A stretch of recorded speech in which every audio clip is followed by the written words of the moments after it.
Hey guys, welcome to this quick take episode. We're so excited to have you here with us. In the past, these quick take episodes actually were only available to those who financially supported the show through Apple subscriptions and Patreon. But due to popular demand, we have decided to shake up the perks for our supporters and will be releasing these quick takes on Saturdays to everyone, giving you all some extra free content that was previously unavailable to the public. And these quick takes are a little more laid back, and they're hosted by just one of us. So sit back, relax, and enjoy this quick take episode. Shazam! Boom!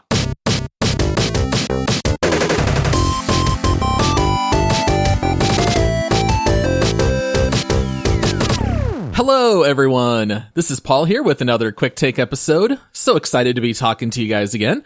And before we jump in, just wanted to say thank you to all of you out there for helping support the show financially. It definitely means a lot to us. What I wanted to talk about here today is maybe what I'm going to title something like video game memory lane or something like that. I just wanted to talk about one of my earliest memories about gaming. So I don't think I've told this story before, but I do know that I have talked on the show about how we did not own any video game systems growing up. My parents just believed pretty strongly that we shouldn't own it in the home. I was free to play games at my friends' houses, but they thought that if we owned video game consoles that I would become addicted to it and spend too much time playing. However, even though we did not own any consoles, our family was very early to buy a family PC. And I remember growing up, most of my friends did not have a computer. Out of my friend group, I think I was actually the first to have one in their home.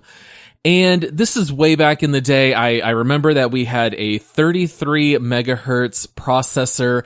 This was a 386, very slow computers way back in the day. I don't know, maybe this was somewhere around like 1994, somewhere in that range. And I remember that I had a friend from church. His name was Shane, and he was coming over one day to come play. Our parents were friends, and so every once in a while he'd come to our house or I would go over to his. And he had brought over some discs that he got from someone else, and it was Wolfenstein back on floppy disk. And so he brought these over. These were the 3.5-inch floppies. I think it was on 2 discs. And he was like, "Hey, Paul, I brought over Wolfenstein. You've got that brand new computer. Let's go ahead and play this." And I did not know anything about computers at all.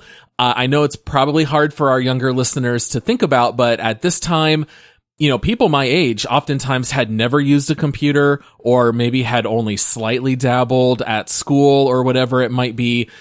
Even back then, you'd have a computer lab and your school might only have a handful of computers at the most. And I remember being very sternly told not to mess around with the computer. It started up in DOS. Don't type in commands or mess around with stuff like that. You might accidentally delete something.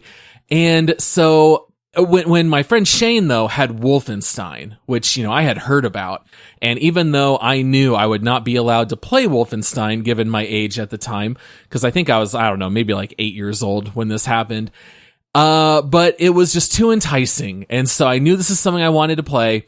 Me and Shane, our parents were in the kitchen, we were in the office, and so we just decided, all right, let's go for it. Let's play Wolfenstein. And the problem was that we had no idea how to type in commands in DOS or how to play a game off a floppy disk. And so we put in the disk, and I just looked on the side, and my only experience was with the NES consoles, right? You pop in the cartridge and you hit the power button. And so I was like, well, there's this big old switch right here that turns the computer on and off. I bet that's what would turn on the game. All you got to do is flip this switch. And so we put in the floppy. I flipped the switch, which of course just immediately shut down the computer, turned off all the power.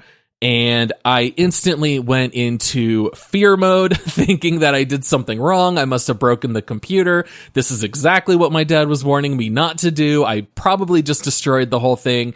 And so we immediately popped the disc out. We did not even tell anyone about it. And I was just kind of waiting and hoping that maybe I didn't wreck the computer, which of course I didn't. And there was nothing wrong with it at all. And then later I ended up learning how to actually use DOS, and, eventually we had Windows 3.1 and then Windows 95 and everything from that point on.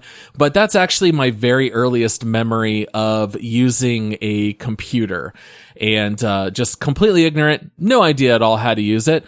Luckily, I'm a little bit more experienced now, but anyway, that was my first experience with attempting to play Wolfenstein, even though it did not work out at all. All right. So anyway, might share a couple other memory lane type stories here with other quick takes, but that's all that I got here for today. Thank you so much for listening. Thanks again for the support. We'll see you guys next time. Hope you're all having a great day.